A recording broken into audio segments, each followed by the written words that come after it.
I'm gonna share 11 real ways to save money in Germany as a student. When I first moved out of my parents' house when I was 18 years old to study at the Technical University of Munich, I suddenly had to take care of my finances myself. Everything was new and honestly a bit scary. I got interested in personal finance very early on and read many books, watched countless videos on this topic, and developed money spending habits that I am comfortable living with while also saving a bit of money. And I want to share with you what worked for me. The tips that I would honestly tell my 18-year-old self. In the end of this video, I'll also share 2 ways of saving money that most students neglect. They only take a couple of hours, but can actually save you hundreds of euros each year. Budgeting 101. In the beginning, after I moved out, I didn't know how much I spent on groceries, on bars, on contracts, on subscriptions. I didn't know anything, honestly. But budgeting and knowing how much money you spend for groceries, activities, and so on is very crucial. If you don't track your money will simply just disappear. It's simple as that. One of the easiest ways to stay on top of your finances is to track every single expense you make. Now, you can make this just using an Excel or Google file where you write down all of the categories, or you can use one of the many free apps that are out there that do that for you. I personally use Finance Guru because it's free and easy to use, and I can see how much I spend for which category. I've linked it for you in the video description. This is an affiliate link, so you actually support me when you register in that app. But again, I will be 100% honest. There are many similar apps that do the same thing for you, and you can also just do it in a simple Excel spreadsheet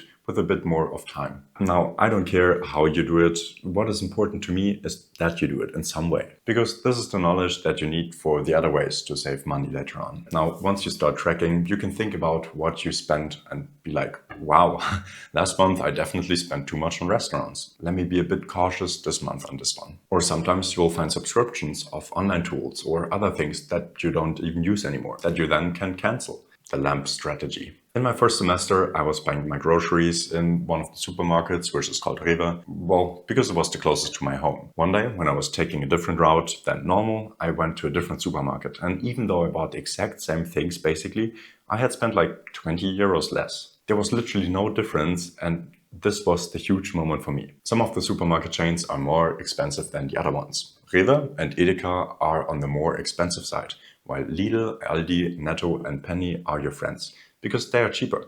That's what I call the LAMP strategy, LANP. And the thing is, the products are basically the same. The only difference is that Rewe and Edeka stores look better and feel better a bit maybe. You have a bit more space to walk, the interior is prettier, and they put all of the products separately on the shelves. That's why they charge you more. So if you don't care that you sometimes have to get your products out of a cardboard box and that it doesn't look that fancy, then go to one of the cheaper supermarket chains and save some money. I personally like Lidl the most. I swear I'm probably the most loyal customer in all of Germany.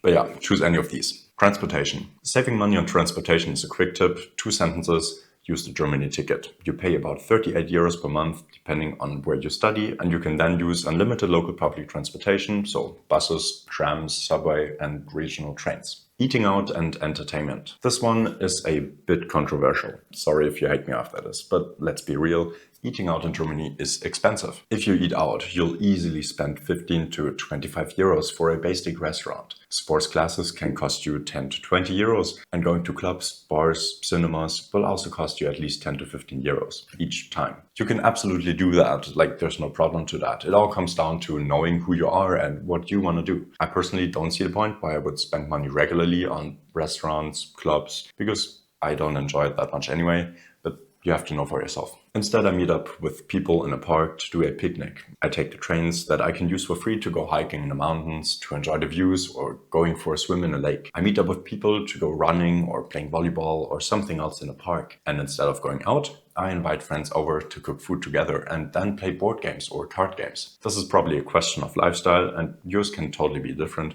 But I just wanted to let you know that there are free alternatives with which I am very happy, as this is my personal experience. The next one is something with which I trick myself. Impulse buying and lifestyle inflation. Sometimes when I see cool things, I want to have them. Like it's a new laptop, it's new clothes. I want to have that. And I have this a lot when I walk around, that I want to have something. But then instead of buying it directly, I put it on my list of things that I want to buy. If I then revisit that list maybe next week and I still want to buy it, I do so. But most of the times I'll be like, Actually, I don't care about having this thing that much and I don't need it. That was probably just because in that moment it looked very cool to have it. Along similar lines is the danger of lifestyle inflation. This means as soon as you have a bit more money, maybe from a part-time job you started recently, you start spending more without thinking, and so you just adjust your lifestyle. It's not that you'll be happier than before or anything, it's just that you spend more money instead of saving or investing that extra cash. I personally would recommend you to put up a standing order, which sends away money to a separate savings account. And once you start earning more, you can increase that standing order so that you don't spend all of your hard-earned money that you now earn more right away. Of course, I would also start treating myself a bit better once I earn more, but I wouldn't want to spend the whole increase and instead save a bit for my future. Student discounts.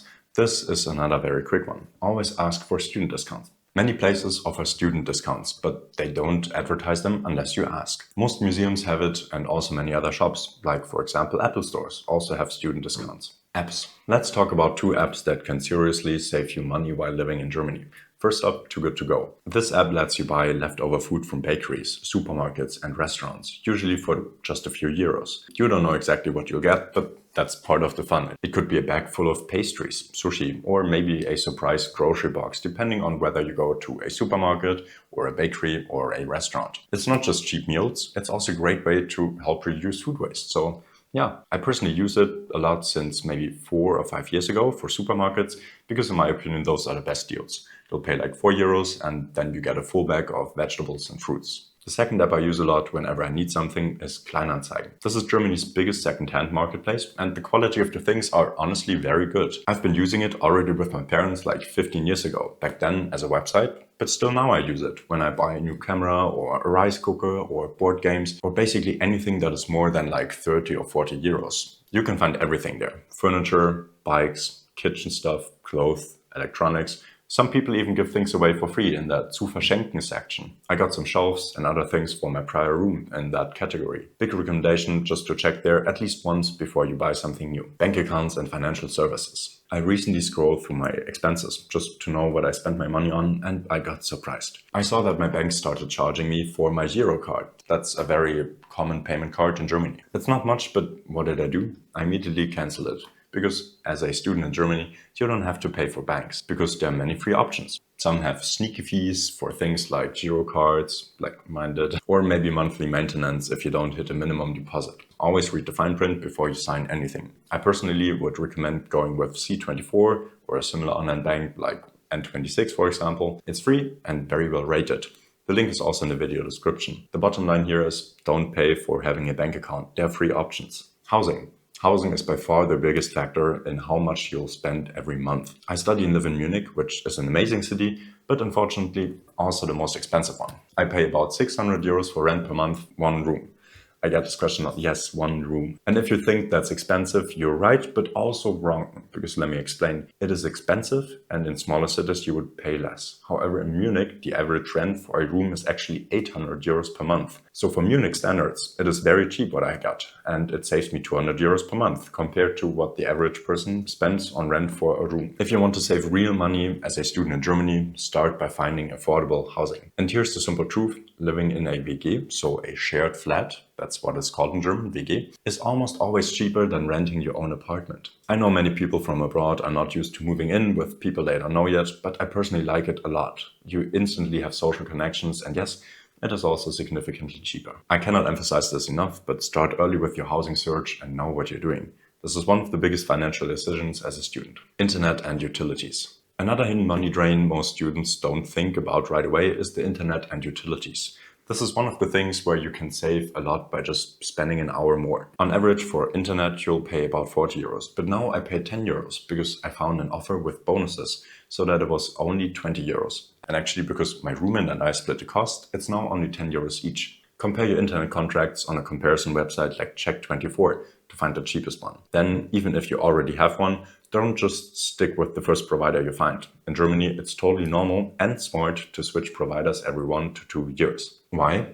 Because many companies offer huge welcome bonuses for new customers, but existing customers get stuck paying higher rates. So if you switch often, you keep taking advantage of these bonuses. You can do the same with your electricity provider. To make life easier for you, I have put you the link to Check24 in the video description, which is a comparison portal where you can find the best deals for you. Just make sure that you don't get stuck in a contract that is longer than you want, because many contracts have a minimum period of 1 or 2 years. Get your money back. This one is something only few students do, even though you can get your money back. Let me explain. Taxes. It sounds scary, but in fact, it's one of the easiest ways for students to get money back in Germany. Even if you're only working a part-time student job, you're still paying taxes from your salary if it's above a certain level at least. But in many cases, you can claim a lot of it back. In addition, German tax law allows students to deduct expenses related to their education, like your laptop, study materials, semester fees, and even the distance you travel to university. Now, while you maybe don't get that much money back now, you can still do your taxes and deduct many expenses, and these will then be counted into your taxes once you have, for example, a full-time job where you earn more. So then you pay less taxes because you have spent money in a couple of years before. But this only counts for master students. For bachelor students, you cannot put their expenses into the following years. Taxes in Germany are unfortunately a big mess and a bit difficult to understand, but there are enough softwares to do this. Since recently there is a free one by Check24. I haven't used it yet, so I don't know much about it, but it seems like a very good deal to me and it is well rated. I personally have always used SmartSteuer for the last years. It's easy and convenient, and it guides you through the whole process by asking you questions. It is about 40 euros, so definitely more expensive than the one from Check24, but I have put you the link below with which you can get 10% off as a new customer. This is also an affiliate link through which you support me. You can check them out and go through the whole process and only pay if you in the end want to submit it. By the end, you can already see how much the estimated amount is that you would get back. If I were you, I would still check out the one from Check24 first and see if that one works for you. I think they're not available in English, but you can probably also find other softwares in English with just a quick search. And just to be safe, this is not financial advice. This is just what I do and my personal experience, and I hope it helps you. I hope with these tips you will save a lot of money. I'm rooting for you. Keep growing.